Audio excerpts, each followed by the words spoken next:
Hi everyone, Dr. Timothy Gallagher here again from Maragal Medical. And I have my friend with me today. This of course is the human spine. This is a model of the human spine. We figured this week, Dr. Marciello, our medical director, would talk to you all about common injuries involved with the lower back or lumbar spine. We're here in the beginning of February, and as if you notice here in New England, we're starting to get a lot of snow coming down.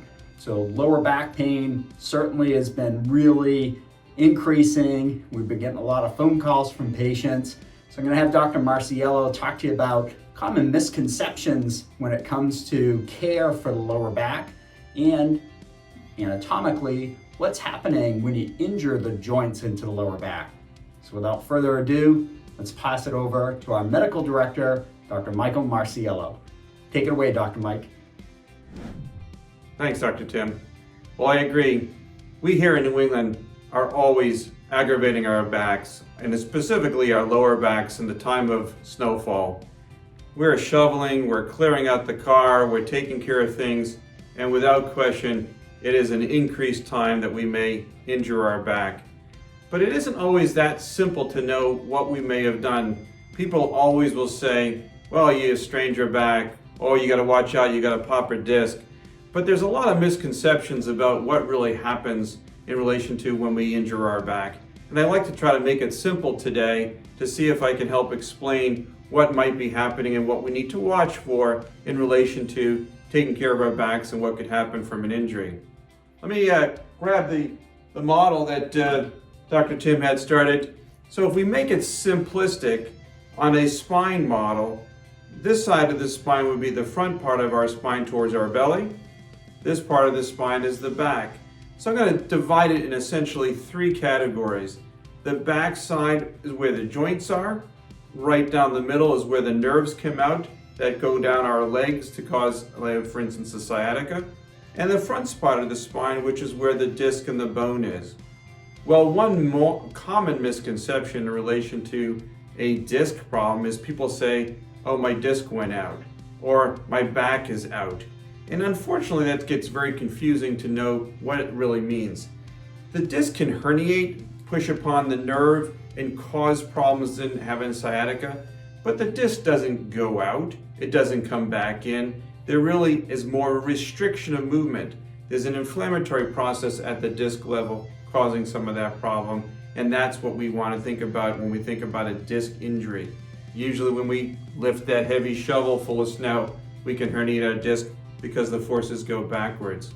Well, that nerve can be sandwiched between the disc from the front going backwards, or the joint from the back side can get inflamed, aggravate, and put pressure upon the nerve also.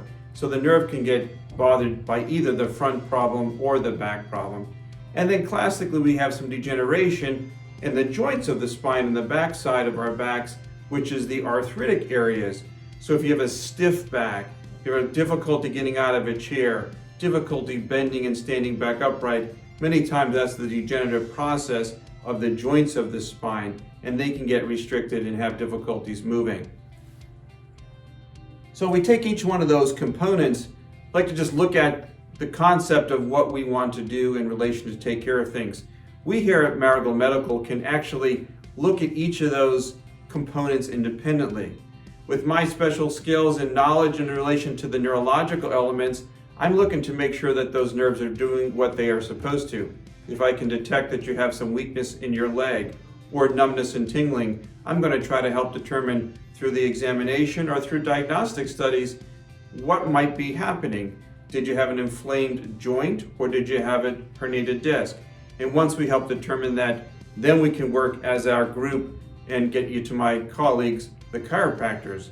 The chiropractors have their special skills of being able to adjust those bones in a chiropractic adjustment, and they have special tables that may decompress the areas that are tightened, and we have that equipment here in the office to help alleviate some of the pressures upon the nerve and help alleviate the pain that might be going down your leg.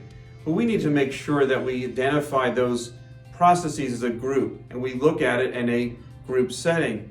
We can talk to then the physical therapist. We can then tell the therapist, hey, work on these type of exercises because that may take away the pressure from the front part of the spine, pushing upon the back or the nerve.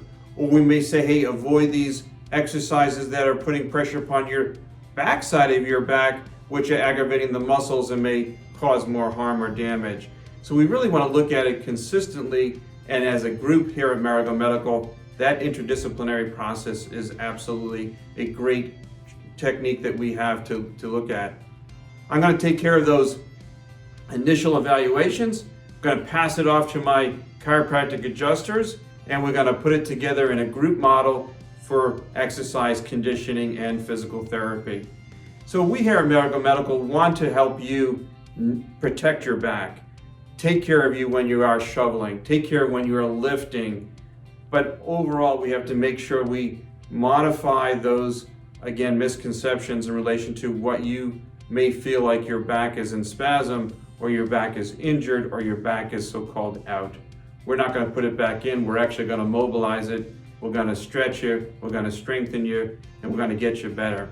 We hope that you keep your back healthy, keep it moving, keep it stretched and strong, and visit us here at Maragal Medical. We'll see you next week. That was great, Dr. Marciello. I think you now have a clear understanding of some basic anatomy when it comes to the lower back. And I think you have a better understanding, and most importantly, on how to prevent lower back injuries from occurring in the first place. Again, my name is Dr. Timothy Gallagher. I'm from Maragal Medical. We're a physical medicine clinic located in central Massachusetts, and we pride ourselves on making sure that all of our patients are getting complete care. We utilize a team approach and combine medicine, and chiropractic, and physical therapy to make sure each patient gets the best care possible. If you'd like more information about our practice, please subscribe to our YouTube channel on the link below. More information about our practice can also be found on our website at maragalmedical.com. And there's further more information and updated on a regular basis with our Facebook page. Well, until next time, we'll be sharing with you more healthy living tips to make sure you lead a healthy and preventative lifestyle. Thanks for tuning in, everyone. We'll see you next week.